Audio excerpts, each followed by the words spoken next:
Uplifting Words.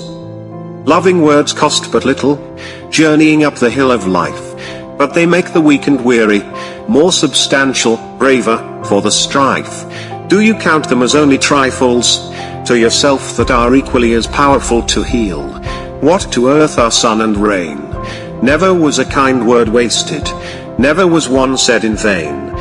Words are powerful, they can lift us, they can bring us down. What we are reading now has the power to heal and changes our thinking. Similarly, the words we constantly say to ourselves are equally powerful to heal. Watch what we say today and notice if our comments are helping us overcome our losses or bring ourselves further down into it. Look for words that lift our spirits, make our hearts sing, and fill us with joy. Words such as amusing, pleasant, comforting.